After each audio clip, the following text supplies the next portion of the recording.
Can you hear me? I can hear you. Okay. Um, those of y'all that don't think it's me, this is Chief Salvaggio from Leon Valley.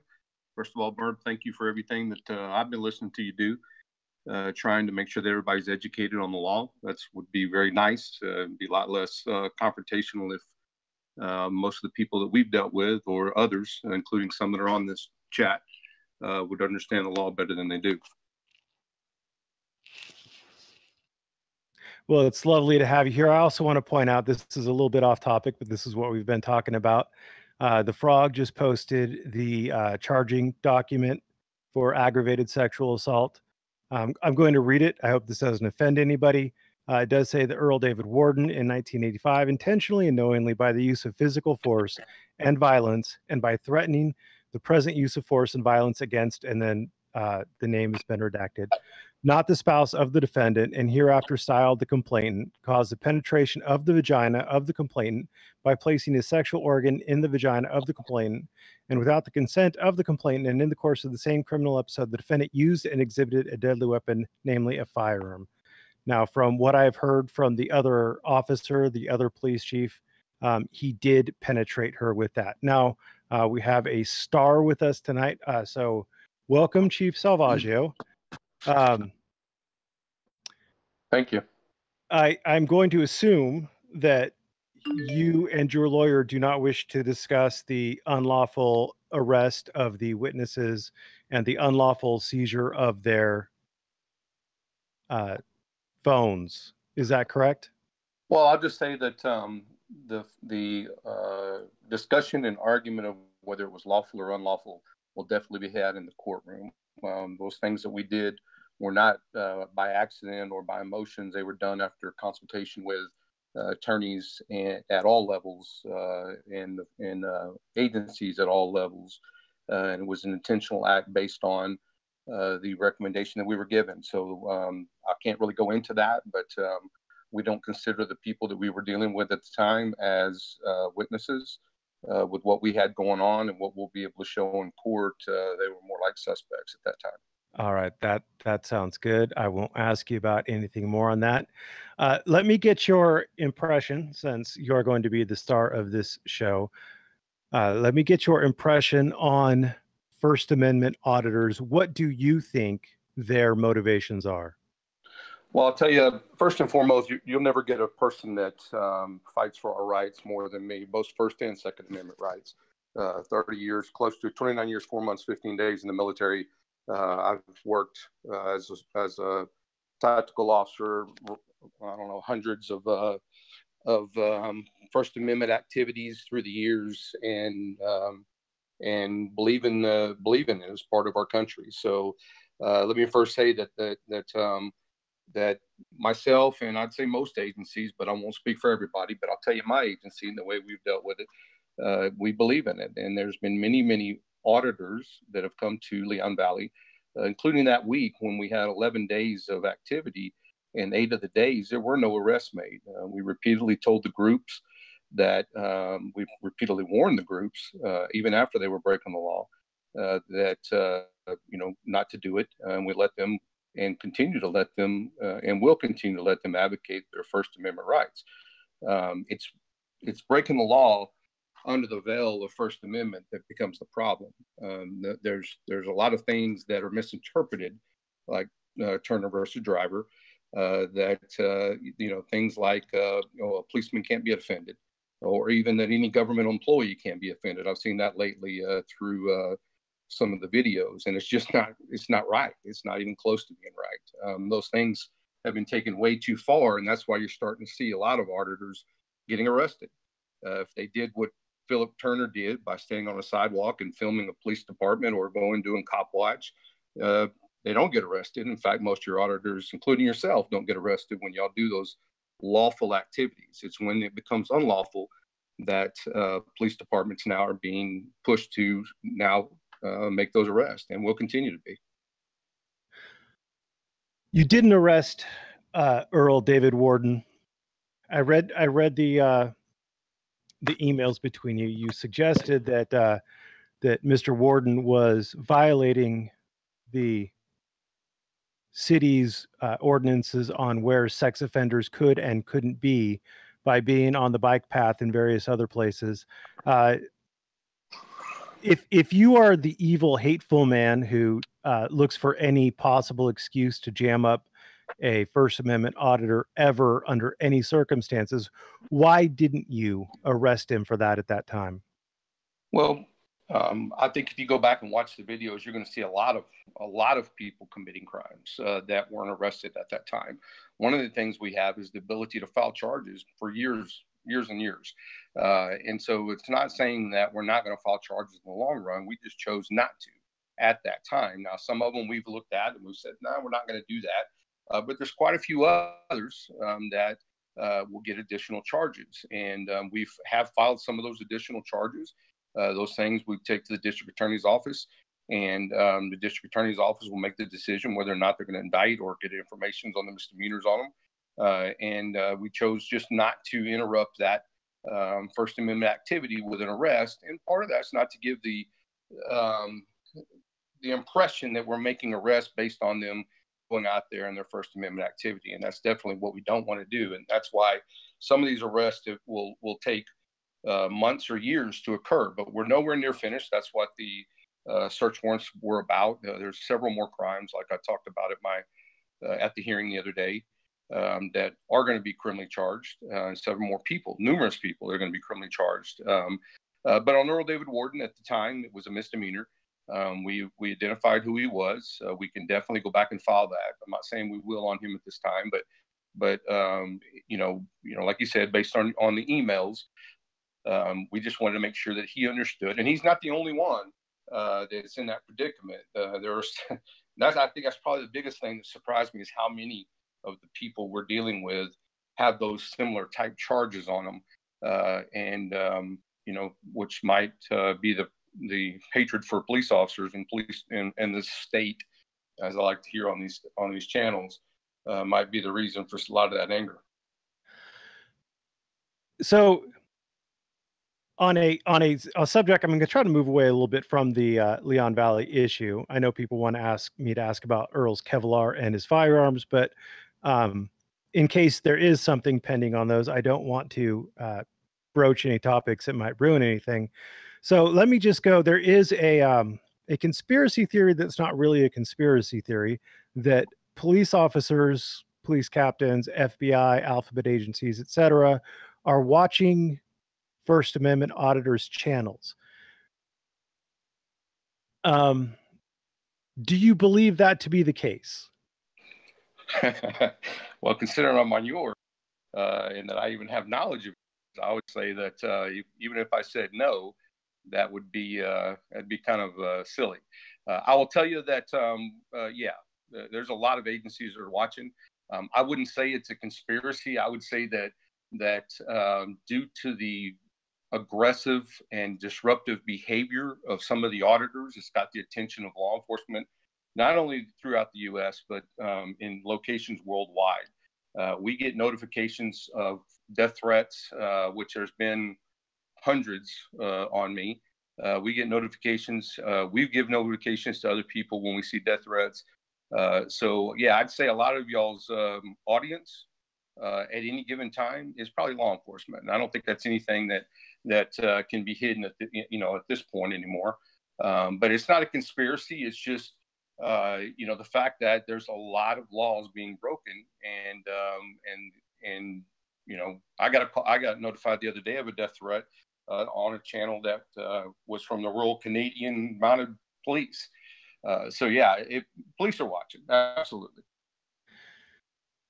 So when a police officer is out doing his thing and he sees somebody acting suspiciously, is it his duty to go up and see what's going on with that person who he believes is acting suspicious? Yeah, absolutely. And if we get a call, it's his duty to respond to that call of somebody else who thinks they're acting suspicious.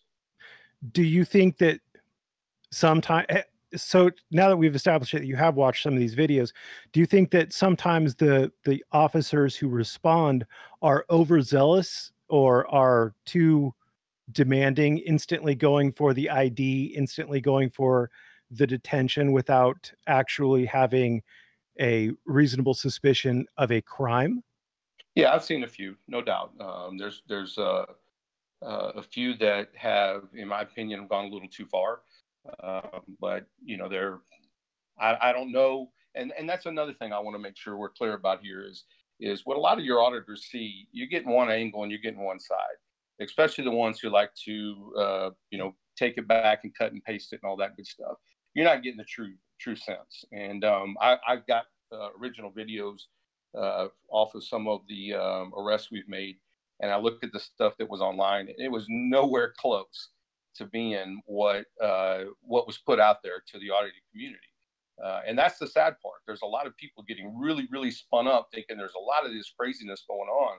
And the reality is, it's really about the clicks, and it's really about the money. And they'll say and do anything to try to get that to continue. That's why you don't see a lot of people following the ones who aren't the really crazy ones. So I'm assuming then that you saw my video this morning where I was asking if there were videos of Mr. Warden out there that may undermine some of the perceptions that he creates with the videos he's edited and uploaded. Oh, absolutely.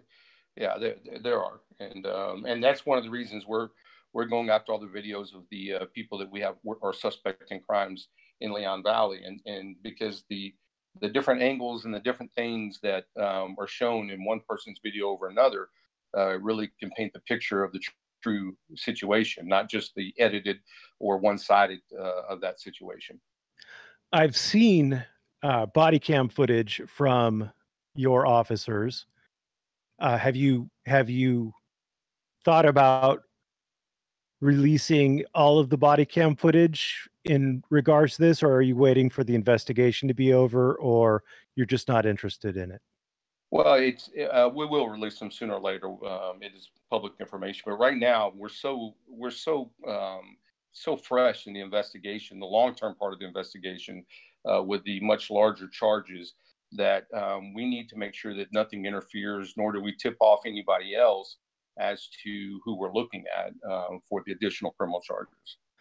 So you are a chief of police, and that means that I'm going to guess most of your time you're not out and about. You're doing paperwork and things in the office. Am I close? Well, I'll tell you what I like to tell my officers. I'd much rather be out there on the street. I used to be a police officer. I'm not anymore. I'm an office weenie. Right. So you have probably seen what happens when the community, and I'm using huge air quotes, does a call flood. How many, like let's say for the Leon Valley incidents, how many of those calls actually made it to you? None. To me, none. But they made it to my answering machine. And let me touch on that, because what you're seeing here in Texas, and I won't speak for everywhere else. I'll let the FBI do that. But I'll tell you, here in Texas, the district attorney's offices, not only ours, but in all the others in discussion, are agreeing to harassment charges on that. And those that we identify as being part of leaving those hateful, derogatory messages, just really abusing our young ladies that have no reason to be talked to in that way, there will be harassment charges filed on that. And we've notified several. They've had some that have been visited thus far across the United States. And like I told one of the individuals that I finally called back because he was being so abusive, he thought the fact that, oh, yeah, well, I'm in Florida, you'll never come get me. And I told him, I'll personally drive my personal vehicle over to get your ass and bring you back. Don't think I won't. And that's exactly the truth. So everybody who thinks that they've got away with it, those that called for that call flood out of California, I won't release his fake police name, but those types of people, they're going to get criminal charges as well. We're not finished by any stretch of the imagination, and that's one thing I want everybody to truly understand. This idea that we've got a right to air our grievances. Yeah, you got a right to air your grievances, but you don't have a right to air your grievances in the manner that those people left. I'll tell you, we played one video in court the other day, and even the auditors that were present put their heads down and shook their heads because they didn't realize the hateful things that are being said to all of us. And so, and it's more than just, it goes way beyond what the Supreme Court and everybody have held about fighting words and those types of things. There is criminal charges, remedies available, and we will be seeking them on every single one of them. I was actually not really looking for the ones that are abusive or harassment that rise to the level of actual criminality. I'm talking more generally. Little Granny from Pasadena, she sees something that she thinks is abuse, and she hears this call for a call flood, and then they all call your office. What I'm hearing from you is that negatively affects the receptionist, the gals who answer the phone, and it doesn't negatively affect you or the police officers who are out there dealing with the situation. It doesn't get to the mayor or the town council or anything like that. Am I close? It does. It gets to everybody, depending on what number they call.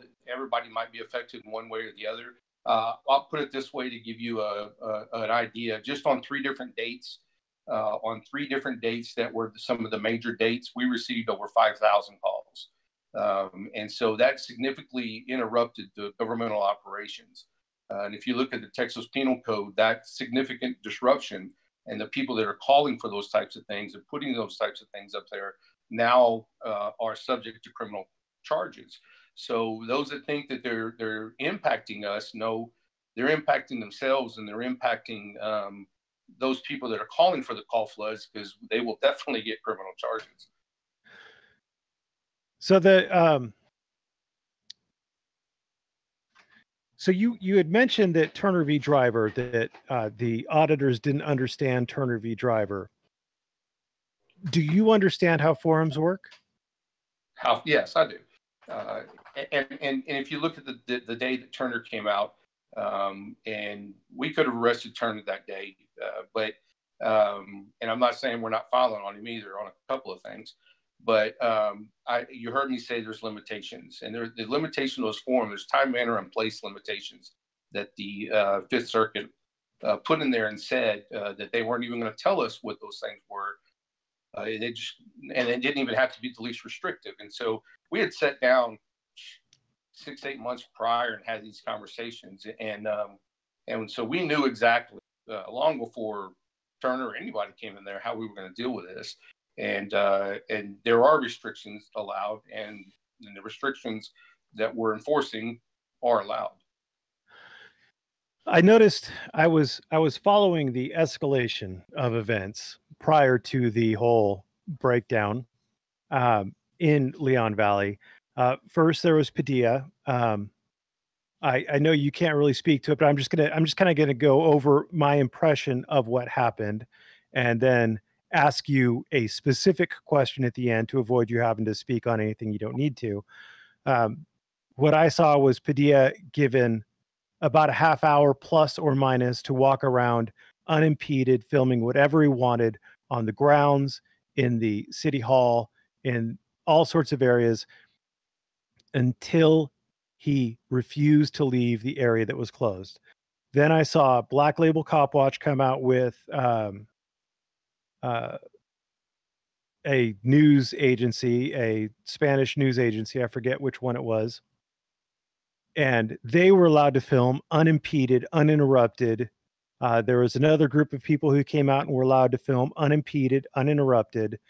And it wasn't until about the third or fourth time that a large group of people came and filmed in there that we started seeing restrictions on filming in that area.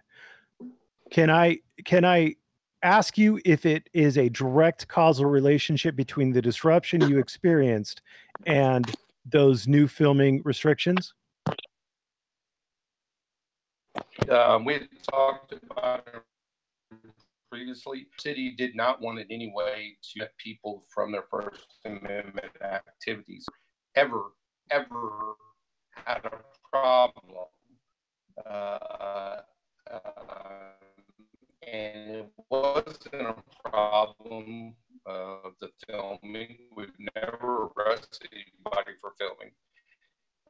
It was a problem of where they were filming, the place, as far as the restrictions, and the manner when he was asked to leave stuff. A lot of our community in no way wants this type of behavior, and they're complaining to us. They're complaining about the behavior of the people coming in there.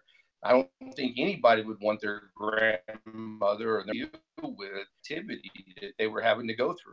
And so instead of in this community, and I do the air quotes right along with you, this community, instead of having a positive impact on First Amendment, is actually organizations, most governmental operations go through that operation accordingly. And so it's community truly cares about First Amendment rights. It really ought to be taking a look at their activities and seeing, okay, here, goal restrictions, we're succeeding. You're breaking up quite a bit there. Hopefully, in post production, Dennis will be able to clean that up. One thing that I've heard. Still there? What's that? Could you hear me? I could hear you. Yeah. Okay. Did that come through? You were roboting pretty hard, but hopefully they could clean it up. If you can sum up that last little bit really quick, that'd be great. Your whole response was robot. Yes, the restrictions have gotten worse because of their activity. I suspected so.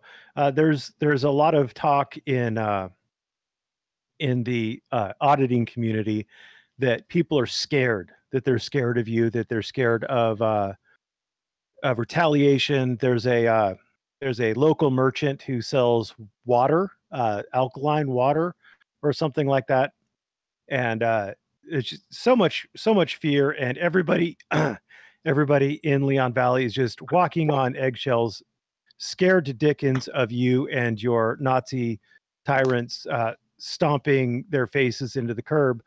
And yet at the same time, when the auditors went out to protest both times, there was no or almost no local turnout. There was no local turnout, zero. Even those two in the red shirt that everybody thought was from the local area, neither one of those were from Leon Valley. But there was the water guy. Water boy next door. Yes, he's like a lot of people. They're seizing on the moment to make money. There's never no issue with us. I've never even been in this place. I've had one conversation with him when he came over to gather intelligence long after he'd already started working with James and Bao. So there's no problem with that guy. We've never had any issues. We never write him citations, and he can. And we told him, all along, you do what you got to do. I mean, it's not relevant to us. If he wants to stand out there and pray and film, and more power to you. So what I'm hearing you say is that all the times when these guys are claiming that you're stomping them with your jack boots, that they're probably not under any threat as long as they don't break the law. Absolutely. If you go back to Joseph Brandon Pierce's conversation with me, we told him repeatedly, look, you got no problems unless you break the law. We enforce the law in Leon Valley, and if you break the law, we will enforce it. And we'll pick the time and place when that enforcement will happen. So it doesn't necessarily mean that we're going to arrest you on the spot. We're going to pick the time and place that is most beneficial and the safest for our community. Make an arrest in the middle of 150, 200 people while court's going on with 5 auditors there making a big scene is not the best time and place. And so, no, you can come into Leon Valley all day long. You can have a great time in Leon Valley or anywhere in this area. We're a very friendly community, and we definitely don't want anybody to break the law, though. And that's what our citizens expect as well. So what you're suggesting then is that when Mexican Padilla went to Leon Valley and stayed across the street he was under no threat of arrest for trespass. Yet when he stepped onto actual city property, that's when things, it was the breaking of the law that precipitated the response, not merely his presence. Absolutely. But he had been down there 4 or 5 other times besides the ones we arrested him. And if you listen to the very first time when he got arrested by me, you hear him when he's walking back in the building, and he says, "Well, I've got to go to work today, but hopefully I'll get arrested." That was his intent all along. And we didn't get him up off the ground. And when the video comes out that shows the actual arrest, I hope everybody enjoys it as much as I do, because it's nothing like the screams and the stuff that you hear and the scenario that's been made. Nothing. But no, he can stay on that sidewalk. And I'll even take it one step further. That sidewalk that's in front of the building is not really even a sidewalk. So consider a promenade, but and it's owned by the city of Leon Valley. It's not a state highway sidewalk on the one that's right in front, not the one that's along the main road there. But we made a determination. Looks like a duck, walks like a duck. I'm going to leave it alone. I'm going to let them go up and down that sidewalk all day long. It's not a problem. And he was up and down that thing, including with his attorney and the one that likes to be attorney with him that day, and many days he was out there. So no, one that likes to be the attorney. Are you talking about an enormous fat man with way too much hair? No comment, sir. No comment. So the walking up and down the sidewalk, not walking in the street, because obviously it's a violation, and you see them walking in the street multiple times. And we had to tell them multiple times to get out of the street because it's dangerous. And we didn't arrest them for blocking or obstructing the passageway.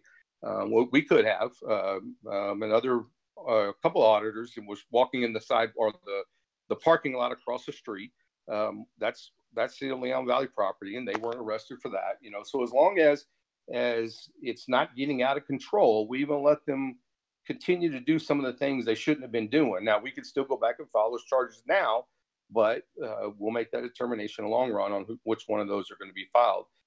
So short answer. I mean, a long answer, short answer is no. We're not out there looking to make those arrests. They push these issues, force our hands. Guys were out there for 11 days. 8 of those days, they walked up and down that sidewalk and down the side of the road, and never, ever, ever any interference. In fact, what they didn't show you us bringing them food, bringing them water, pizza, feeding them on multiple occasions, bringing them water. Me personally, bringing water on multiple occasions, including some of the biggest, that whatever hat you like to say. I can't say that, but we gave them their water, and we still tried to treat them with the utmost respect, and that's what we'll continue to do. I want to just challenge you really quickly on that sidewalk. You may think that you can control First Amendment activities on there, but I would challenge you. I don't think you can. Are you familiar with U.S. v. Grace? I am, and that's why I'm saying I agree with you, nor would I want to try, and nor do I want to even go down that road. And that was a discussion we had with our attorneys before it ever got started. And so even though that is, if you look at the plans, the building plans and all that stuff, it's not considered, that road has no sidewalk. That little small area right there in front of our building is the only area that has something. If you look even further at the flagpole, you'll see the flagpole on the other side of the sidewalks, which is a good indication that, you wouldn't put a flagpole on property that's not yours and blah, blah, blah. But no problems, no arguments. And I wouldn't even want to go down that road of arresting somebody for being on the sidewalk, nor did we ever. Even on the one individual that did get arrested and people think he was on the sidewalk, he was not on the sidewalk. He was up on the stairs. Padilla was on the stairs. Yes, we've gone over that multiple times in detail. I have a sneaking suspicion, and I don't know if you can comment on this, but if you can, I'd appreciate it. We hear a lot of stories that before the camera started rolling that these auditors were badasses and they put you all in your places, you all being the police in general. I have a sneaking suspicion, however, that these guys are just generally roll over and take it up the butt bitches when they don't have the camera going and when you're actually in front of them. On a scale of 1 to 10, how big of a bitch do you think your average auditor is? You're not gonna get me to go there. I've got enough death threats from this community. I don't need to go down there. I'll just say that that for the most part, once we advised them what the law was, they didn't, and that's good on them. I'm glad they didn't. Okay, that's fair enough. So you said that you guys personally provided them with water and pizza. Did that come out of Leon Valley's budget, or did that come out of your pocket or the police budget, or what? That came out of my pocket and the officers' pockets. We weren't going to eat without everybody else eating, and so we ordered extra, and we brought it out to many of the auditors that day. So out of your pocket, you bought auditors food out of your own pocket? Yeah, don't sound like much of a tyrant, does it? Well, hold on a second. Let me think about this. Is it tax deductible to buying food out of your own pocket? I probably could have, but I wouldn't think about doing any of that. No, it's just out of the goodness of our heart. We're trying to show, and the reason I'm on this call today, like you, I'm trying to show, and we were trying to show them. And even when I sat down with Val that day and tried to have that conversation with Joseph Pierce, we're trying to show them that we're just normal guys trying to do our job. We're not out there trying to go overboard. We're not out there trying to do anything wrong, but we're also going to enforce the law. And that's what, if the stupid talk to text wasn't so loud, you'd have heard that conversation between Joseph Pierce and myself. And you'd have heard multiple times, that, hey guys, we're just trying to do our job, and we're going to enforce the law, and if you don't like the law, then change it, and we'll stop enforcing it. It's pretty much that simple. I am an eternal skeptic, so my brain is still stuck on this, and please forgive me. I'm not calling you a liar. I just like to verify. Would you happen to have a receipt for the pizzas? Oh, I'm sure. Yeah, absolutely. Yeah. If you could get one of those to me, you could just upload it even on the Discord server. I'd really appreciate it. I'm serious. I'm serious because I think people should rightfully be skeptical. We're balls deep in a community where people lie to us all the time. I'll tell you this. You got somebody on the channel here that I saw when I was scrolling through here that we released that night. Out of the kindness of our heart, because we could have charged him, and I'm not saying that we still won't, but he'll tell you. I'm not sure if he was still in there when the pizzas came, but I'm pretty sure his dad was. So you might want to ask him whether or not they had pizza and water and all that stuff. We even kept them outside the jail cell because it was too hot that night in the cell for some reason. We had them sitting out there with us with the cups in front of them because we didn't want them to be too hot. So yeah, we're that kind of tyrant. Are you, out of curiosity, if someone stole paperwork from a police station, what kind of charge do you think that would be? Would that be misdemeanor, felony? Well, I'll tell you that the paperwork that he stole that night, he's going to deal with that. I can promise you that. So you're suggesting that somebody stole paperwork? Yeah, and my guys got hammered for it too. But you could tell the cuffs were in front of him because he wouldn't have been able to do that otherwise. But he didn't steal a stack, and he doesn't have a bunch of people, and he doesn't have a thumb drive, and he doesn't have any of that silliness. Are you suggesting that Earl David Warden is a liar, sir? I'm suggesting that whoever came up with that crazy ass story to get clicks and likes just suckered a whole bunch of people, whoever that was. So speaking of suckers, a very well-known and highly respected law enforcement officer by the name of Damon Chief Jones went to Leon Valley to meet with you personally so that he could negotiate some sort of a settlement or truce between the auditors and yourself. That didn't seem to go very well. Is it because you're jealous of his accomplishments in the Texas Rangers and as a U.S. Marshal and as a police chief with more years of being a police chief than you? Absolutely not. There was no need to discuss with that gentleman. If you want to call him that, I'll be nice. And I'll tell you, like you, I saw that you did quite a bit of your own homework. I did my own homework. You did your own homework. Does your version of events match up with what my version of events was? Roughly. Oh no, we may have lost him. Well, that's terrible. I didn't get to ask him what his favorite kind of firearm was. I know. Merb, it's still pretty epic. This is cool. You do a good interview. I try to. I try to be firm yet fair.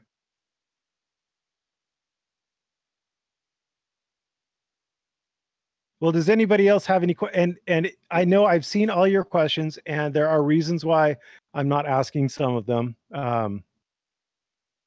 And it's because he wouldn't be able to answer anyway. Merb, did you have a heads up that he was coming? I did not. I didn't know it was Salvaggio until he said it was Salvaggio. I think Dennis might have, because Dennis was acting kind of.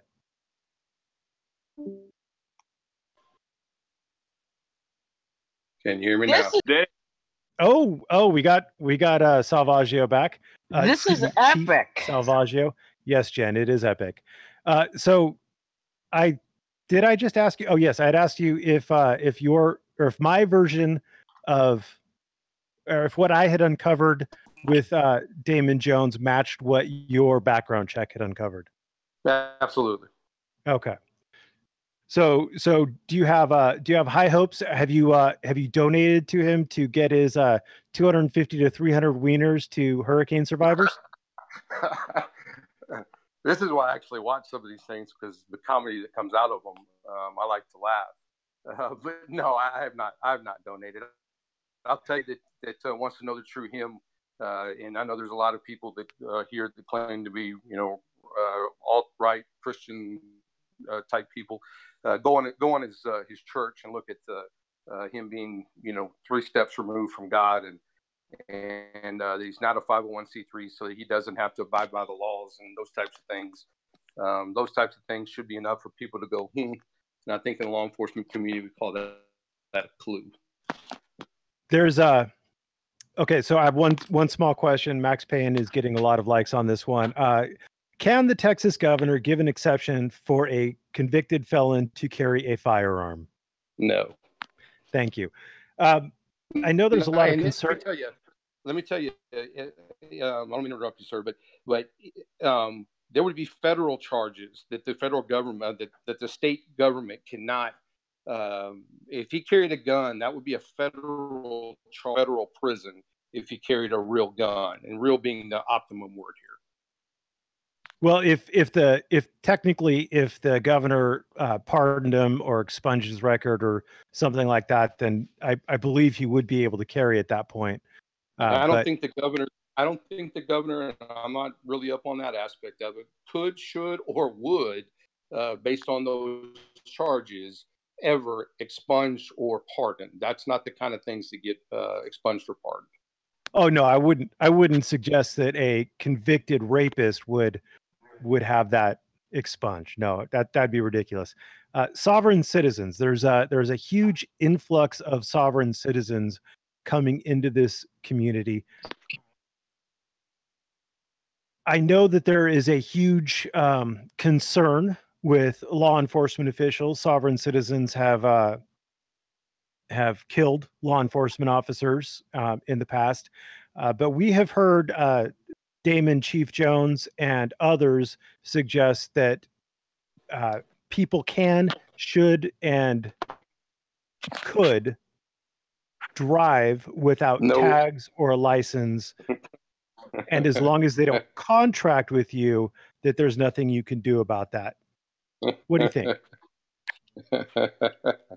Oh, yeah. No, that's not true. And that's the most asinine thing I've ever heard. I really wasn't up on sovereign citizens at all until y'all made me get that way. And so yeah, no, that's not true. And I'll tell you, even and I think one of the most um, the most important thing that you pointed out was that all these people that say that I've dealt with and that we're dealing with, they all have driver's license. So that should tell you something. No, It that's is not a fact. You have it to is get your pretty driver's telling. license. Yeah, Uh, exactly.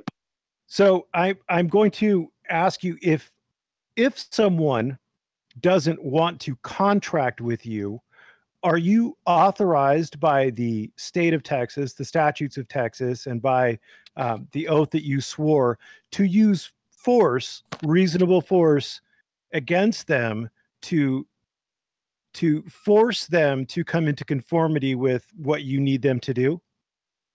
Absolutely. And I'll tell you that in the state of Texas, just so everybody knows, here in Texas, there's only two laws, two violations that I even have to give you an opportunity to sign the citation.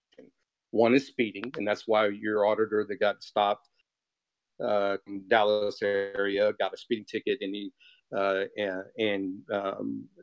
we have to allow them to sign that. And then the other one is an open container. We have to allow them to sign it. If they refuse to sign it, then they can be arrested. But the reality is, any violation, Class C's included in Texas, besides those two, we can arrest on the spot without asking them for anything and take them to jail and let them bond out. And yes, we can use the level of force that's appropriate. I know I like to hear those words being used, the threat of violence. But it's not the threat of violence that's occurring. It's the activity that individual is forcing at that time, and whatever level of force that's required to get that person into compliance, it's authorized by law.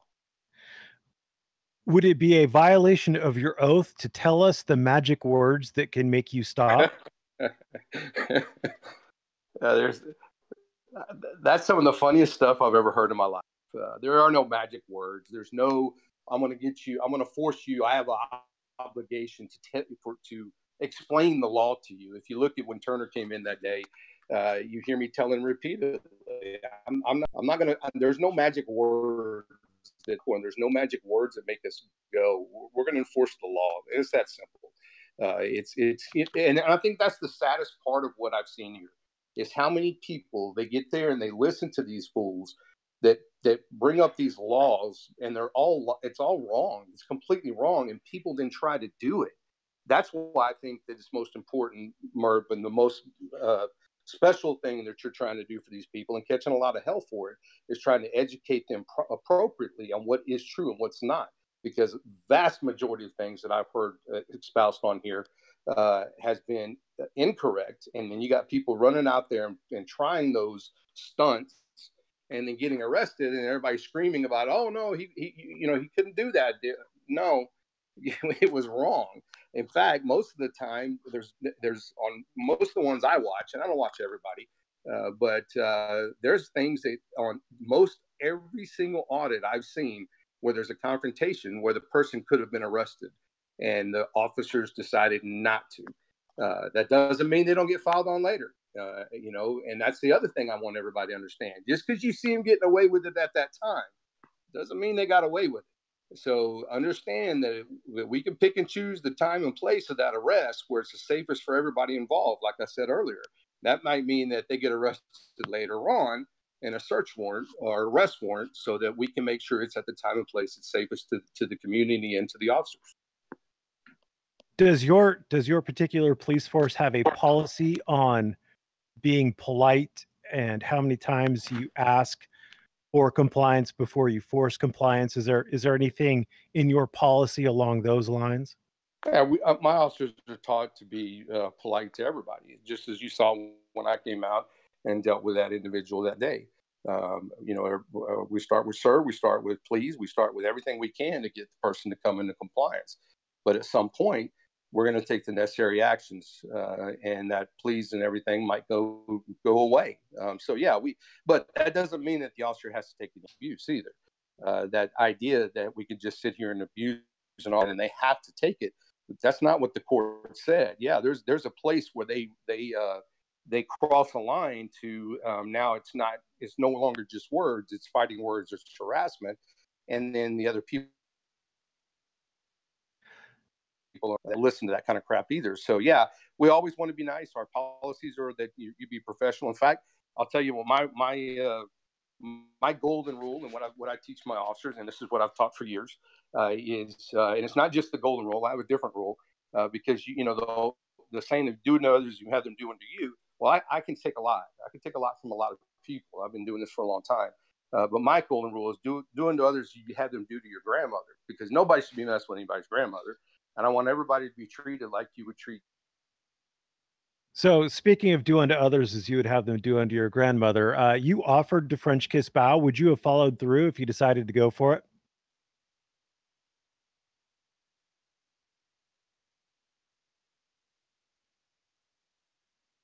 Well, that was a showstopper. Or maybe we lost the chief again. The silence is deafening.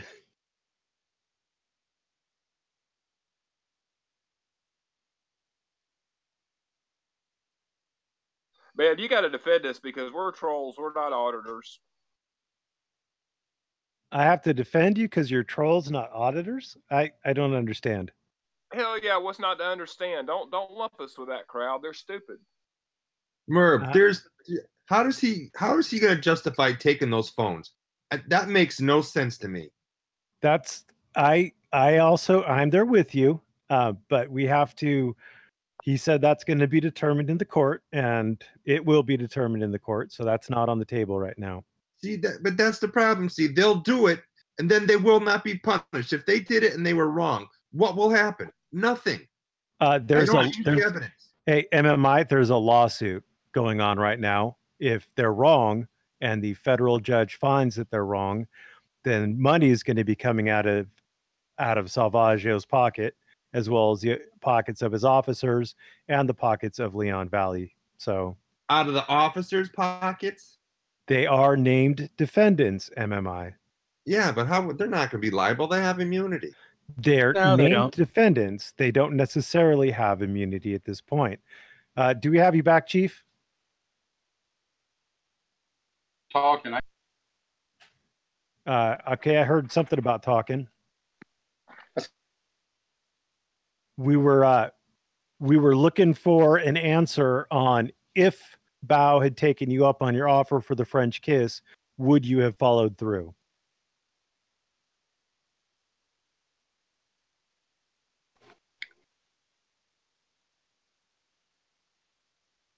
Can you hear me now?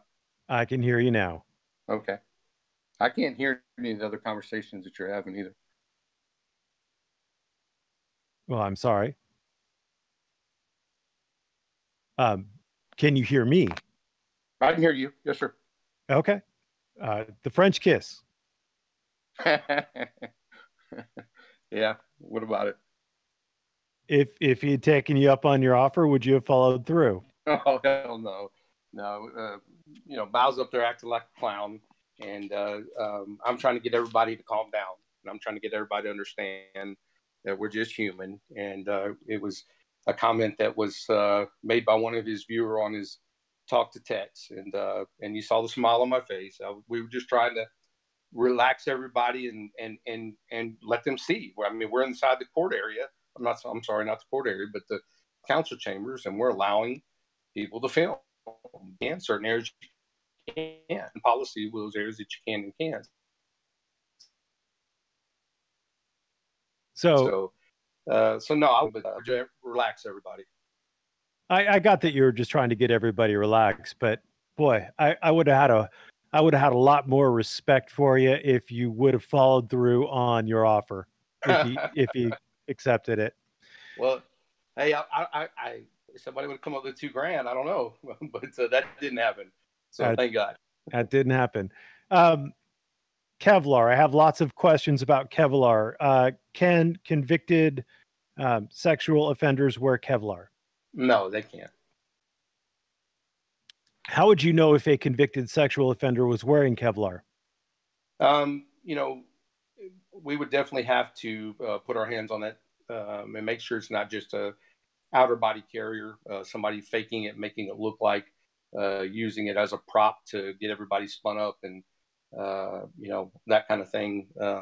But we definitely understand there was somebody out there that day with that look, and we definitely are looking into it, and there possibly could be charges filed. By the look, you mean the look of a retard? Oh, you probably can't say that.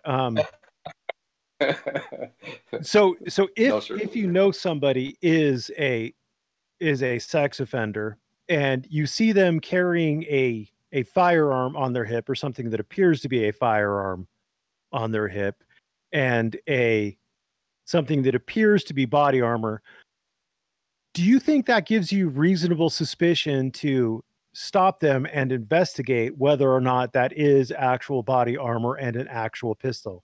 Absolutely. In fact, I would say, I mean, it rises even above reasonable suspicion to probable cause to even dig even deeper. So, absolutely, and law enforcement should. It's exactly when these guys show up and they want to carry, they can't carry weapons. And most of this community that I've dealt with thus far cannot carry weapons because of the same reasons that the one you're talking about. And so they wear fake guns, and then they get upset when you know they get checked. And so, but no, if you carry a fake gun, make it purported to be real. That's reasonable suspicion if we know that you're not able to carry a gun, and reasonable suspicion to stop you and to check your weapon and make sure that it's fake. And anybody that wants to act like that it can't be done that way are really, really misleading the people that they're talking to. It does appear to be the case in Texas that black powder pistols that don't use cartridges, they use the ball and shot, right, that they can be carried by felons. Is that your understanding? It's my understanding, but there's also because of the way that they can be converted, I would say that individual in the circumstances, that's still enough probable cause to check the weapon to make sure that it's not in violation. I agree with you. It's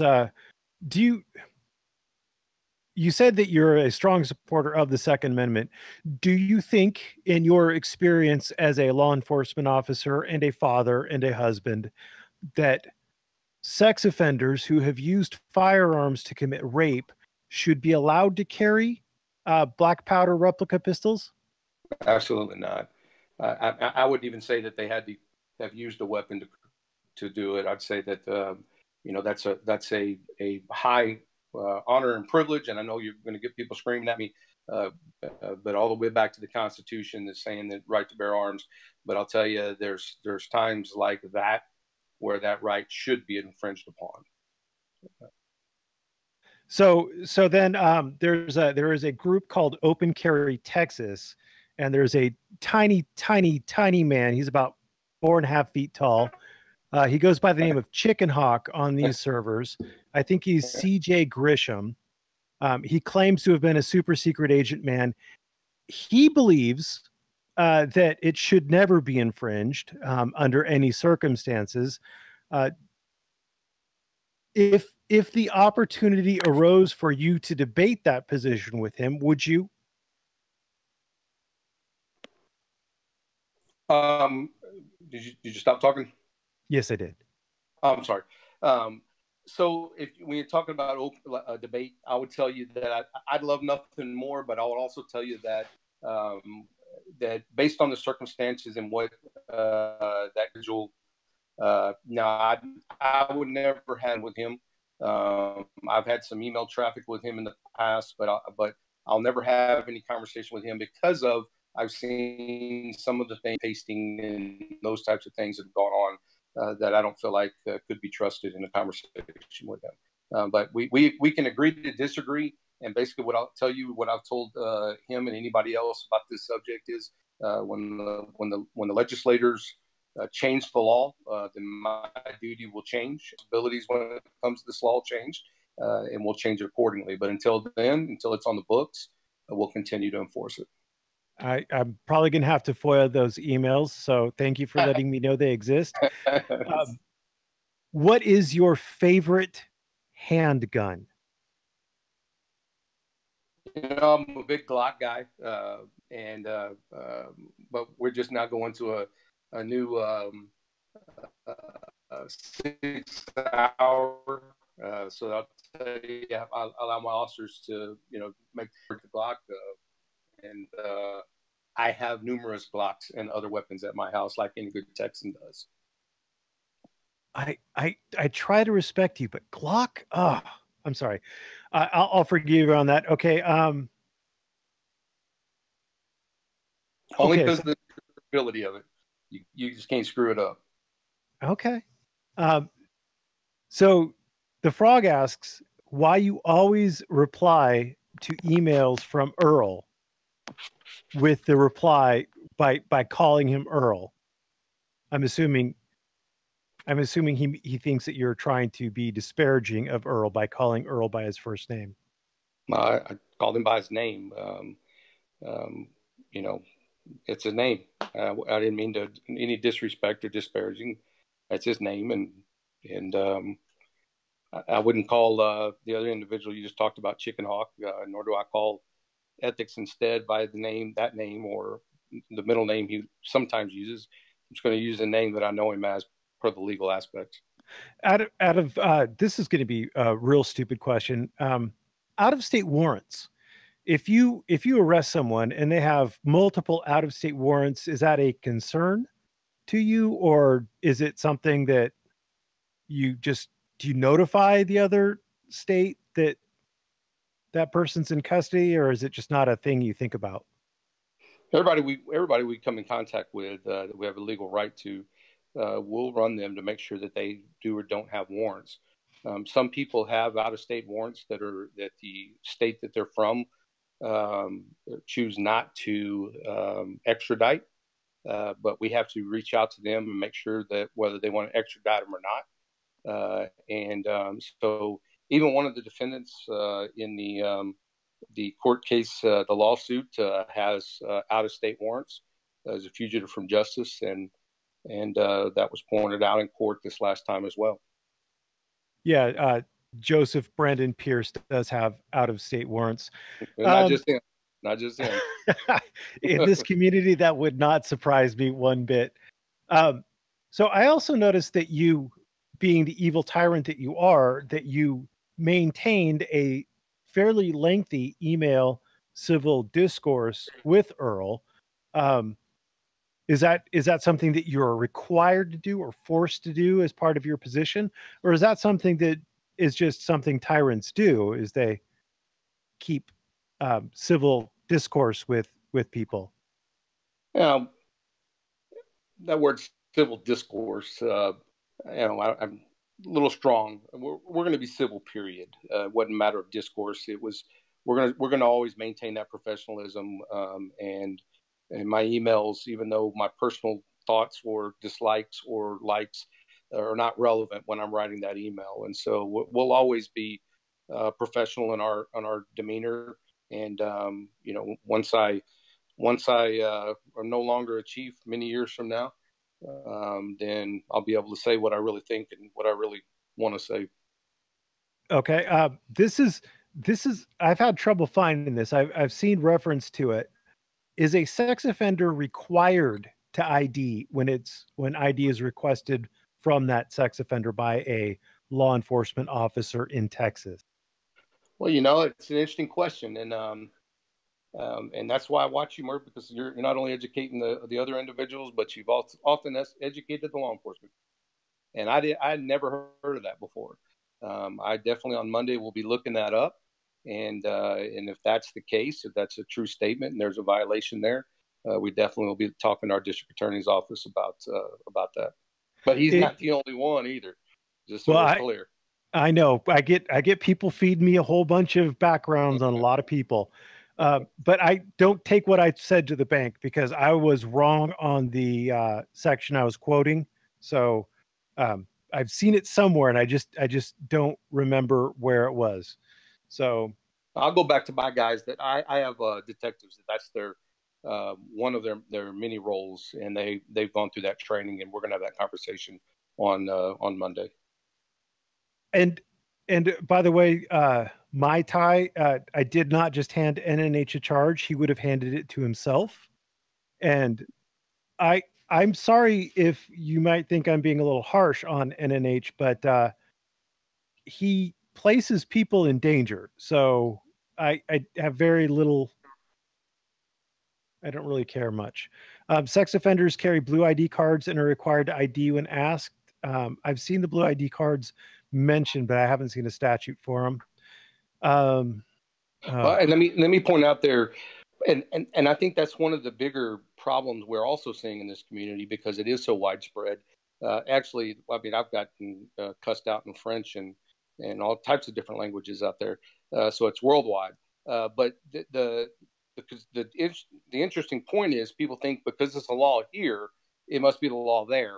And so if I'm in California, there's a lot of laws in California that have no bearing in Texas. A lot, and thank God. No offense, but every place is different, and so some people like to throw those rules out or laws out and think it's gospel because that's what they know, and it's not necessarily that way in the other states. So this is something that you might be able to shed a little light on. One of the things that we know that we have gone over multiple times on my channel is that there are regulations that say you cannot film in a post office. And time and again, we've seen local police show up and all they do is trespass. They'll, like with Padilla, he's been trespassed from various post offices, but they've never arrested for that federal crime. Is that something that you can't do or you don't think of doing, or how does that play in? I say that in my estimation on it, it comes down to whether or not they have a memorandum of understanding, MOU or MOA, with that organization. The property. There's so many different, as you said out there, many times. There's so many different properties and the way the GSA deals with them that the normal law enforcement officer really doesn't even understand that because we consider it federal property. But like everything else, because of the silliness, we're having to get educated on it. And I think what you're going to see in the long run is more arrest based on that because of the behavior. And those that didn't have the MOUs are going to go out and get them. They're going to write them and get them signed between the organizations. And you're going to see a lot more arrest. And again, nobody cares if the people are filming. It's the disruption and the manner that has gotten out of control that is causing this type of backlash. And you're going to see more and more.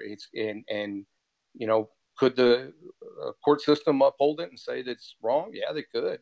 But I'll tell you, I'd be very surprised if they did. So we're going to swing all the way back around to Turner v. Driver at this point. You are under the impression that Turner v. Driver doesn't allow someone to film in a police department. Is that true or not? It a little bit misquoted. It depends on the time, manner, and place, and the restrictions that have been put on there. Does it give them a blanket ability to film in the police department? Absolutely not. It does not. Does it give them a blanket ability to come in and stick a camera in the face of the innocent young lady that's sitting up front just because she's part of the state? No, it does not. That ruling was based on something that was outside on a sidewalk and police, specifically police. Could it go to all government employees? Maybe, but that ruling was not. That's not what that ruling said. And so the time, manner, and place need to be policies that are written. It needs to be something that is very well thought out. and put in place, and then the people are either follow it or they break the law. They get told to leave, and they don't, and then they get arrested for it. Probably the smartest thing that you have told them many times is when somebody tells you to leave, you need to leave, whether you like it or not. You got other avenues after that, but staying there and getting arrested is not a good avenue. I'm going to make the assumption, and you could tell me if I'm wrong here. I'm going to make the assumption that you have not talked to an attorney, a city attorney, or a district attorney about the ramifications of Turner v. Driver and where it comes into play or not. Am I correct in that? Well, actually, no, we have. We've talked repeatedly with them, and even the attorneys are, they don't, they're kind of like the court case said, and I'm sure you've read it. You're roboting really hard right now. It's very difficult to understand you. How about now? Now you seem to be good. Okay, I said really what it comes down to with the lawyers that we have talked to is that if you read that Turner v. Driver, it allows municipalities to place restrictions, and that restrictions, it says they're not going to tell those municipalities what restrictions can and cannot be put on, and it does not need to be the least restrictive either. And so it's basically there's no hard and fast rule. You've got to sit down and figure those things out. That's why you see us allowing in the municipal court area is different than the area down at the other end where we have council chambers. And so it really just depends on the circumstances and the location and the issues that we're trying to not have. So the lawyers that you've talked to have come to the understanding that the police station, the inside of the police station, and the city hall is a traditional public forum? The city hall, when we have it open for open meetings, those types of places, people can film in there, and we allow them to film there. That's what you saw that day with Bow and Pierce. The municipal court area, because it's an area that the judge has said that they don't want filming, and they've put an order in place. You can't film in that area. And so really, again, it just depends on the area and the restrictions and why we're doing it that the attorneys have approved. That's interesting. I am surprised that your attorneys have thought that the police station is a traditional public forum where time, place, and manner restrictions would apply. So that's interesting. I am shocked. But then again, I'm also shocked over the advice they gave you that you could arrest witnesses. So who am I? Does anybody else have any other questions for our good Chief Salvaggio? Oh, I do have another question. Let's talk about Post-it notes. Are you familiar with Post-it notes, Mr. Salvaggio, Chief? Absolutely. Okay. What did you write on the Post-it note? So I again, like everybody should do their own homework and not just listen to what others say. I urge everybody to go out there and look at the ruling. What I wrote on the Post-it note were things that I wanted to look up after the test was over, and that was proven. And it was also proven that we've been allowed to use scratch paper, and we've been allowed to take stuff out in the past, and there was no restriction on doing so. And so it's something that had always been done and always been allowed. And the chief himself admitted to that, as did other people. And so this was politics are ugly as hell when it comes up to that level. And getting caught up in the political game and refusing to abide by or admit to doing something wrong. My choice was to fight it and then fight it all the way. And that's what I did. And if you read the actual hearing or the ruling and the subsequent rulings, you'll see that the city got spanked for their behavior, and as did everybody involved. And it was one of those where the arbitrator even said, I don't have to go into this, but I feel compelled to go into this and tell you how screwed up this investigation was and how wrong he was. And so I know that doesn't fit into the scenarios or the stuff that is like to be told here, but if you take the time to read it, you'll come away with a completely different understanding. And so if you notice, I laugh about it, and if you notice on the videos from my office, you see the stickies all over the background there, is because it's not something that bothers me by far. It is something that we were able to make case law in the long run, and other people will not be able to get mistreated like that in the long run. And the system worked. And so it's not something that really bothers me whatsoever. What did Jack's house smell like? No comment. It smelled like an ashtray, didn't it? No comment, sir. Okay, so I have to defend our honor. People are saying that in this server we're trolls, not auditors. I think I wear both hats. Has anyone responsible for threatening or doxing the chief, you, in the comment sections been arrested? Absolutely. And there'll be more. Absolutely. Including. It looks like we lost it. Can you hear me? Okay, we could hear you. I said, including somebody that earlier when I was looking through here that was on your server, some charges people filed on. Once we get the stuff on the search warrants that we're looking for, there are going to be a lot of people filed on. We have another question that I think is somewhat pertinent, but not really. Why is your house blurred out on Google Maps? So police officers and military members are allowed to have their information removed because of the types of things that have occurred since that information was illegally uncovered and put out. And that's why the state law is in place. So it's been blurred out for many, many years, as has my information been taken off servers, including Bexar County servers, because we're police officers and we don't always make people happy, as you can see. I have a stupid question that you may or may not be answered, so feel free to tell me that you can't. If an auditor or someone who had their phone taken during the press arrest, if they wanted their phone back and they agreed to give you access to the phone, would you take the information off the phone and then return the phone to them? Absolutely. So your interest isn't in the phone itself, it's in the information on the phone?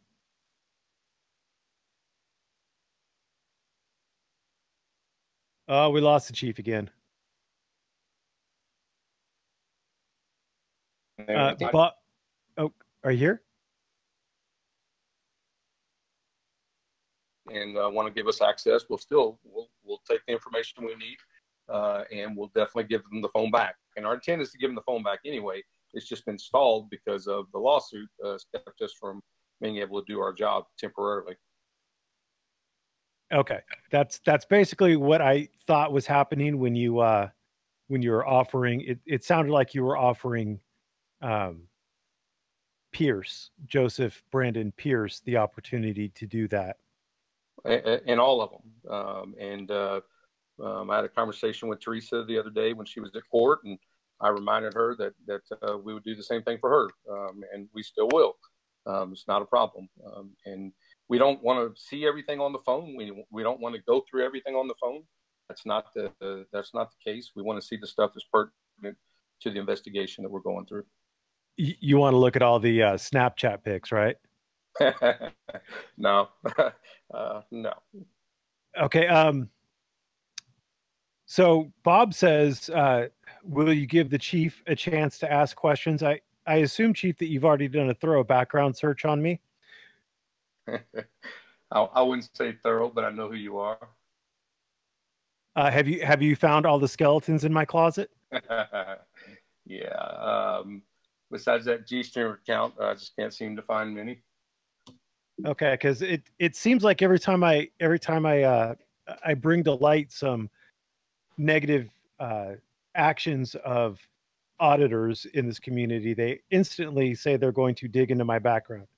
So it would be lovely if I had an expert in background digging who could go through it and make sure that I am not, nor is my family, members of the FBI. Yeah, no. I got better things to do, sir. I'm sorry. Oh, poop. Oh, well. So does anybody else have any questions for the good chief? So Humi is bringing up the blue card.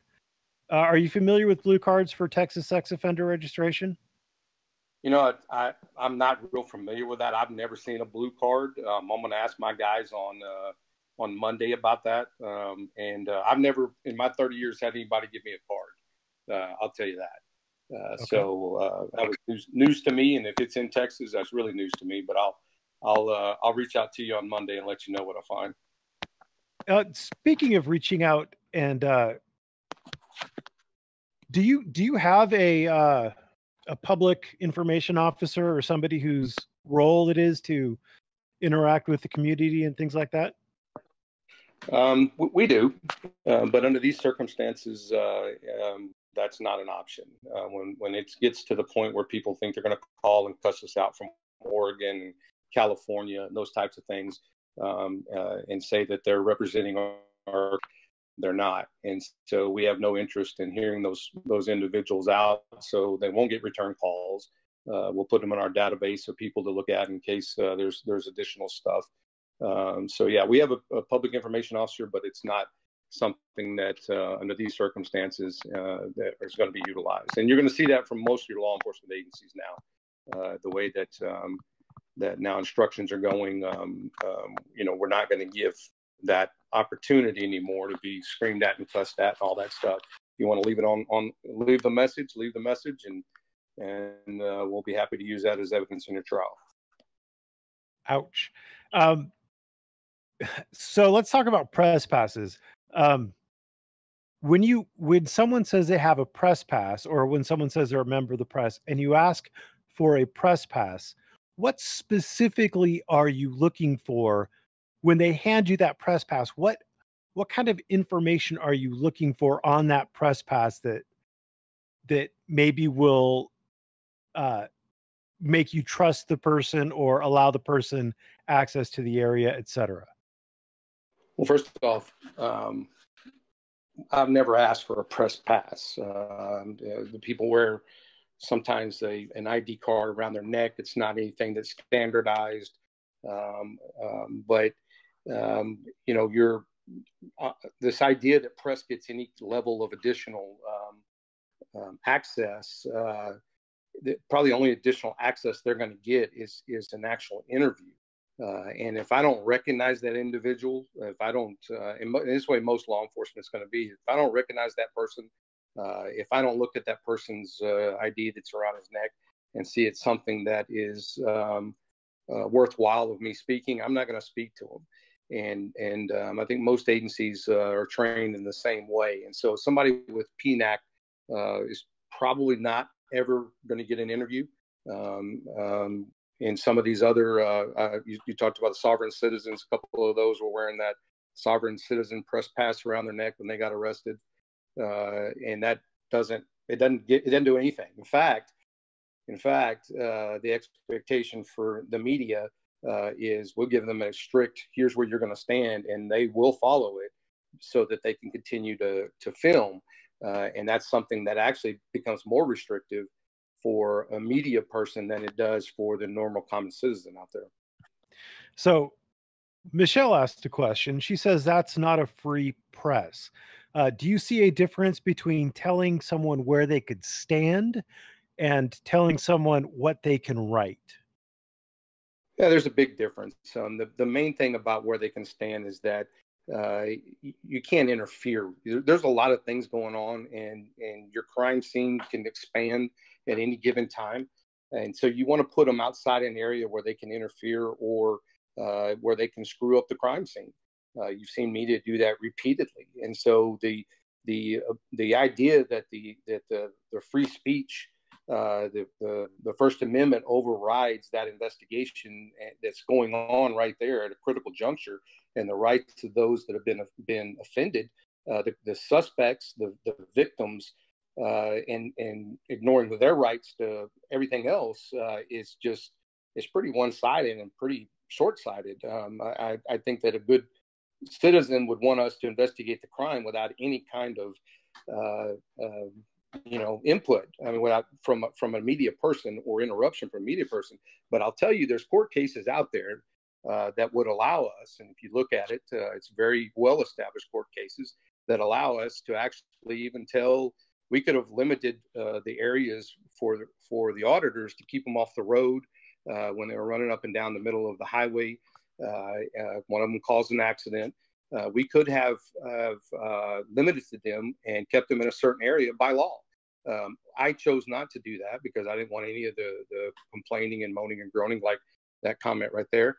But there is the ability to limit where the protests are, and that's why you're seeing more and more of that, and to separate the protests from areas that you don't want them to be in. Now, whether that's free press or not, that's a whole nother argument, but the law's pretty clear and the court cases are pretty clear. It's allowed. Out of curiosity, there was a video that Earl put out showing someone running around a gun range where he basically called everybody to go to Leon Valley. And I noticed that at that protest, and I'm using protest very loosely because it was like 15 people showed up, there was a lot of law enforcement on hand, not just local, but county and state law enforcement. And there were barriers put out. There was a lot of, it seemed like there was a lot of money spent to react to what could have potentially been a violent and dangerous protest. How much money do you think, or do you know, did that cost the city of Leon Valley for them to pull that stunt? Well, it did cost us some. I don't know for exactly how much, but what I will tell you is my officers volunteered to come in on their days off to deal with it. And they didn't want a penny. Everybody's just so fed up with the behavior that they wanted to protect the city, and they didn't want any kind of money out of it. I volunteered my time to come in as well. So I can't speak for the other agencies. I'm sure that I would think they probably paid them, but I really don't know. But it is a disruption, and it is a significant disruption to us being able to do our jobs with those types of threats. And that video is going to be front and center in the court cases that as it goes forward. And so I'll tell you what I've told several of these guys. The videos that people are putting out are going to be and continue to be a huge part of why convictions have happened and will happen in the future.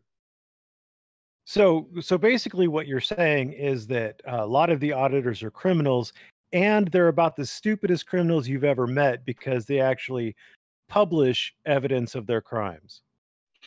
No comment, sir. No comment. Okay, that seems fair enough. Does anybody else have a question for our good chief before he gives up on our stupid butts?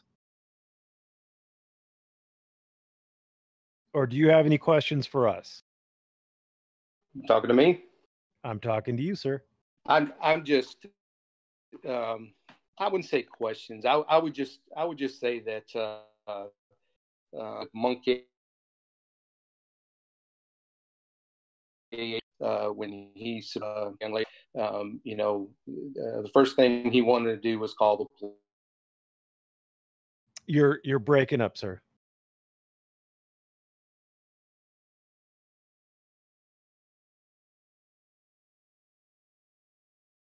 Last thing I heard was when Monkey 83 had an issue, the first thing he wanted to do was call the police.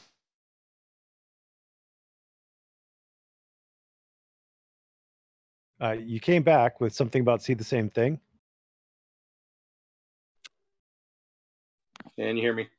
I can hear you. Okay, I would just say that the police officers are the vast majority of them are trying to do a job. They're not trying to infringe on anybody's rights, and they don't deserve some of the stickers and others. And the person that runs out blind and does some of these things that these people purport they can do is a fool, because the next thing you know, they get arrested and they're wondering why, when really they were breaking the law. And just because one agency chose not to enforce that doesn't mean that they're not going to get charged in the long run, and they're not going to run back to you and tell you, hey, they filed charges on me. You're going to think you can get away with it, and there's a lot of stuff I'm seeing that you can't. A lot of these behaviors is inappropriate, and I guess the last thing is some of the stuff you can do to police. That doesn't mean you can do it to everybody and the normal citizens out there. And you see people getting arrested, and you'll see a lot more of arrests being made because they think they can apply what a court case says on a police officer to the secretary or the city manager or those types of things. They don't have to put up with the abuse, and abuse being a strong word, but they don't have to put up with some of the stuff that a police officer does. And so go out and check your laws closely, and don't just be the word y'all like to call on the other side. Don't be that sheep. I've seen more sheep on the auditor community than I have vice versa. And if you really, really care about free speech, quit stopping all the free speech that occurs on your channels that would be supportive of law enforcement. That really doesn't bode well on your argument of free speech. That's about all I got. Well, I appreciate you stopping by, and I do hope that you will keep in contact with not just me, but with the community in general. It's always nice to have a balanced perspective on what's going on. So, yes, sir. I really appreciate it. And I appreciate everything you're doing. And I hope everybody understands a little bit better on who I am and what our expectations are and how we really are as police officers. Oh, no, don't worry. You're still a jackbooted Nazi, and they'll instantly forget every nice thing you did. They've already forgot that you bought pizza for everybody. I guarantee everybody in here has already forgotten you bought pizza for everybody, but not me. So since I can't hear everybody, did one of the individuals from Ohio answer up and say, yes, we fed them with pizza? The individual from Ohio is sitting in here listening, so. Yeah, I saw him in here earlier, so I just didn't know if he wanted to actually confirm that we were actually nice to him and fed him and kept them out of the heat. Hold on, he's lighting up. Let him talk. I have no idea where this came from. That's all I can say. Okay, so you had no idea where the pizza came from. All right, he must have already left. I asked his dad. But yeah, for you. And also, the young man from Ohio prefers gas station pizza, which is a euphemism for methamphetamines. I saw that joke, and I don't believe he's a I don't. I would come to his defense on that part. Did you happen to see the video he made in Texas where he was looking in the gas tank to see if they put bugs in there? No, but I did see the one lately when we released the stuff that we was supposedly holding, forcing people to give up their rights to sue, which was the funniest thing I'd ever seen in my life because it wasn't anywhere close to being true. But when he was searching his backpack and took it over to Best Buy to see if they could do their check, I laughed. We have much better things to do, I promise you. I heard a lot about that document that was supposedly going to have people who were getting their stuff back give up their right to sue. But none of the auditors ever actually showed that document. Do you think there's a reason why they made the allegations that the document was going to have them give up their right to sue, and yet they never produced the document? Well, I think it's the same reason on everything. Is it's all about the clicks. It's all about trying to get people spun up and give them money and all those other things. When it was the farthest thing the document actually said, and we actually showed it in court. The document actually said that if they can't come get it and they're going to send a third person, that third person, they would have to sign off a document saying that third person becomes responsible between them two, and they can't come back on us if there's an issue between the third person getting the stuff and them. And so it was a release of claim for, let's say, a sheep comes and gets it, like he did, and then decides he's not going to give it to the individual, then that's between them two, and it's not us. And so that's all that is. So there's nothing in there saying they gave up their rights to sue for anything else. It's just whoever picks it up becomes responsible. That's all that was. And so they, but they knew that. If you go back to Freeman's video on the 19th, it's still up today. I watched it just a couple of days ago, and the whole process was spelled out for him the day after his arrest. An individual went in, came back out, and gave him the entire process. And he could have had that individual go back inside and get that stuff there on the spot. But instead, they come back and they misinform the viewers and try to spin everybody up, and it's not even close to being the truth. Is Freeman's firearm, or excuse me, is James Springer's firearm still in lockup, or did he ever come get that? He still is not, and he can come get it. He could do the same thing that Bao did. He could have had Bao have the guy sign the stuff for Bao and stuff. He could have done all of those things, and he continues to be able to do that. It is not evidence. It's personal property that was taken out of a vehicle, and per our policy, when we tow a vehicle, it has to be inventoried per the law, and that is being kept for safekeeping. I could have already sold it because it's way past the time when he should have picked it up, but I'm holding on to it just so we don't have that whining in the community that I sold their stuff.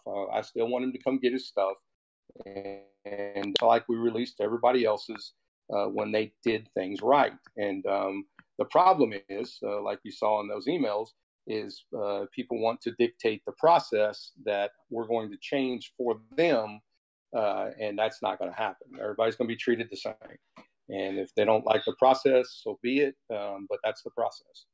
I have a Freeman, I believe, James Springer, believes he's trespassed from the station, and that is preventing him from going inside to get his firearm. I am under the assumption that if he has actual business there, like retrieving his firearm, that he can go inside, conduct his business, and then leave.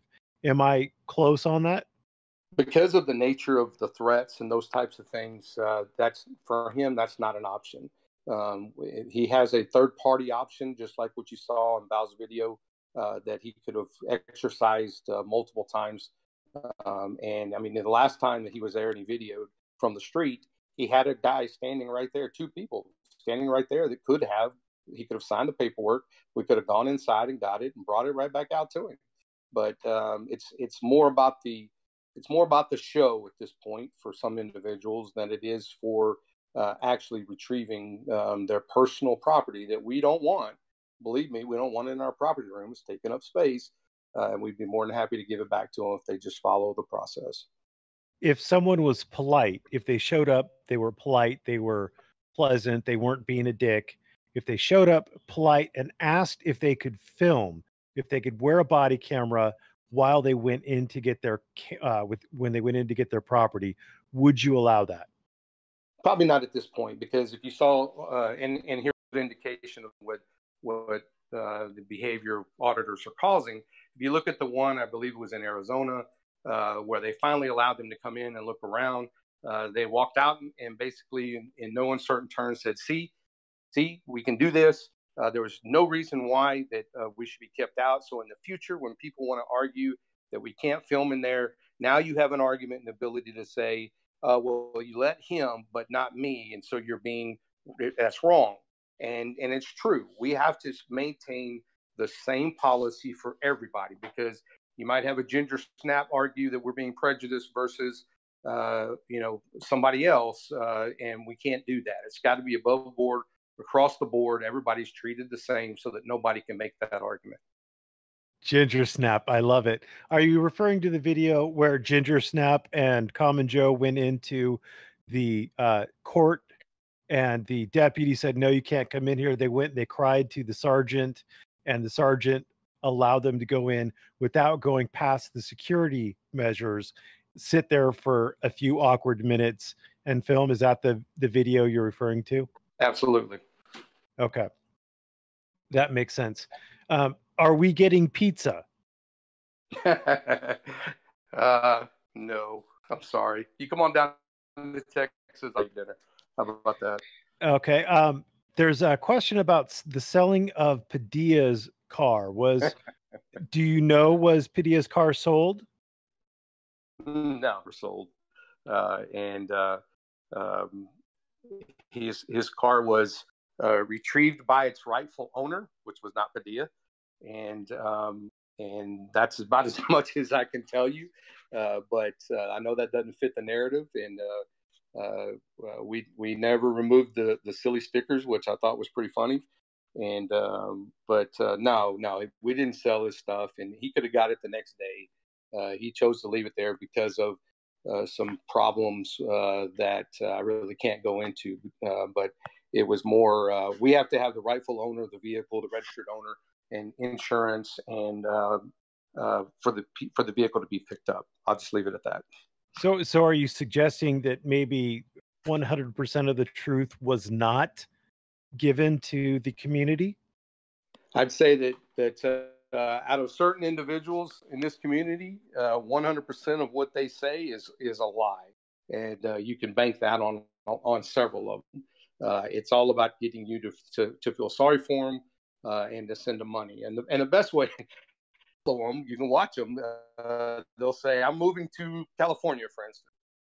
They're still here, and they're still here doing stuff. Or, "I'm not going to do any more videos because I'm going back to school, but we're still here. We're still here. We're still here." So it's all about getting you to feel sorry for them. And really, I'd be pretty upset if I gave a bunch of money to somebody to get out of, let's say, Crowley Jail, Tarrant County, and then so that would upset me. Those types of things would be something I'd really be paying attention closely to. So a question has arisen in the past, and it's being asked about right now. James Springer's vehicle was towed from the parking lot next door to the city hall, and I have never come up with a good reason for it, and to the best of my knowledge, no one's ever offered a good reason for it. Can you say why? What kind of policy considerations would go into impounding a vehicle that was not involved with or around the arrest? I'll just put it to you this way: if you notice, they have also stopped that narrative themselves. You don't hear them talking about it after the first couple of days, and reason being is that's private property, and the private property owner or management of that private property has the right to have any vehicle removed. We did not tow that vehicle as a prisoner's vehicle. We didn't tow Padilla's vehicle as a prisoner's vehicle. But just remember, the private property owner has the right to ask the police to remove any vehicle from their property, and that's the most important thing to remember on James's and on Padilla's. The question becomes then whether or not you asked that private property owner if they wanted it towed, because we've heard narratives where the various business owners all have allegedly stated that they did not request the vehicle to be towed. I'd be much more forthcoming with names and everything else if I was assured that the community was not going to do what they did to the towing company, the legal activity, which will result in criminal as well. But because of protection of those people, I'm not releasing any of the names or anything until the time it comes to court. But So just understand that we're comfortable with what we did and why it was done. Basically, what you're saying is that someone with the authority sought out the police to have it towed, or sought out a tow company to have the vehicle removed, and the police themselves didn't precipitate that action. The police did not make the decision to tow those vehicles. That's a private property. So that's a change. We have just experienced a change, sir. You've experienced the truth, and the problem is everything they've thrown out there. We normally won't come out and go tit for tat. We got better things to do. But I felt like it was important enough in here to let everybody know that the narrative that was totally false. But the question was asked, and you don't have to answer this. I want to make that perfectly clear. But the question that was asked was, did the police did the police ask to have that permission to have that vehicle there revoked? And again, I really don't want to go any further details on the mechanisms and who we spoke to or anything like that. Okay. It'll come out in court, and definitely we're comfortable with the actions that were taken by the private property owner and our officers on that day. That's fair enough. Do you have favorite auditors, like people who you think do it right? Well, they're going to call you a bootlicker if I say you. They already call me a bootlicker, so that's fine. Yeah. So you've seen my audits? Yeah, I have. And quite honestly, I've seen several audits, but the truth is that the vast majority of them we see out there or that occur out there are never seen or never uploaded because it doesn't have that shock factor that is going to make money. And that's what this is all about. I've got video of several of the auditors that'll be played when the right time comes, where they talk about it. It's all about the money. That's what it's about, said. And I think you've brought it up a couple of times on a couple of people that have said it on video. So, auditors, I don't have a favorite. I don't watch them for entertainment, to see what the next wave of issues that I might need to be concerned with to prepare for. Okay. One of Merb's sheep asks, can they legally run tags without probable cause to? Police officers? Yes. Can you just run a random tag just for grins and giggles? Absolutely, you can. Now we can put up a machine out there in front of the building that runs every tag out. And it's done if you go to a lot of places. And that's because it's not a search. You are looking at something that's open to the public, and you're actually accessing state records. Is that correct? Yes, correct. All right. Do they normally cuff witnesses? Is something MMI is asking. Depends on the circumstances. The assumption that everybody out there was a witness is a bad assumption. That's the first thing I'll tell you. And yeah, witnesses can be cuffed based on the circumstances, based on their demeanor. Yeah, it can happen. Do you have to tell someone who you have detained or arrested why they are being detained or arrested? No. In fact, I think the law even says that that the police don't even have to know the exact charge at the time that they're arresting them. I think that's the ruling that's been put out there. So no, there's a lot of misconception. But no, when it's all in the fog at the time, when everything's craziness, securing people to make sure that nobody gets hurt, so that everything is now under control, so we can start figuring things out. That's a normal standard process. It's been upheld by the courts. We've been going for about 2 hours, so I'm going to leave you with one final question. And again, you don't have to answer it. And if you want to stay here for more questions, that's fine. But I'm going to pee after I ask this question. If you had to do the Leon Valley situation all over again, you can say from start to finish. You could say one specific thing. You could say nothing at all. Whatever. If you had to do it all over again, would you change something? If you would it be something specific, or do you think it just played out the way it had to? Well, we tried our damnedest not to make any arrests. I unfortunately, I think that emboldened people.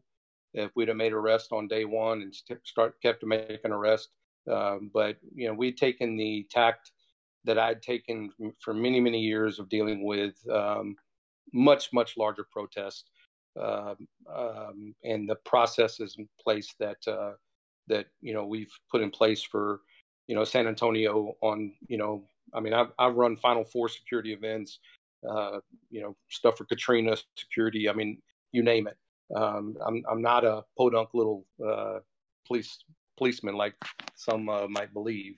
And so I think, unfortunately, that emboldens people to think that, well, I got away with it over here, and I can get away with it over here. And so when we finally make an arrest, the thoughts are, well, wait, you let him do it, or you let that person do it. And so I think that's one of the things. And I think in the law enforcement community altogether, I think that's what probably the discussion and change going forward is, that we're going to make every arrest that we can under the circumstances. So that's one. If I look back on my guys and yeah, there's things that we could always do better, tactics wise, things that we didn't anticipate, that hopefully we've learned from this and we'll learn going forward in the future, and putting the information out to other law enforcement agencies. We're doing a lot of that now, and so those that say they must be talking, well, yeah, absolutely we are, and so I wish we would have had that before, and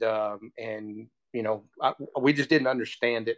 I had never seen an auditor, never heard about auditing until that first day when we arrested him. Hell, I didn't even know what YouTube Live was until we were walking the gentleman back in cuffs. And so yeah, I wish I would have known a lot more, and I wish I'd have been better prepared to deal with it. But there's not a whole lot I would change. I think we did the least amount of possible. I know your auditors might not think so, but there were a lot more arrests that could have been made on the spot that we chose not to, and we will in the future. That's not going to be an option. Well, I appreciate you coming in and answering the questions you were able to answer. And I hope that you can stay in touch with the community in general. Yes, sir. And I am going to go pee. If you want to stick around and ask questions or answer questions, then great. If not, then no one will hold it against you. And have fun. I've got homework to do, but I appreciate you giving me the opportunity to explain some things better, and hopefully this has been educational for everybody, and hopefully we can meet today under better circumstances. All right, take care, Chief. Thanks. You too. Take care. Bye-bye. Thanks, Chief. Thank you.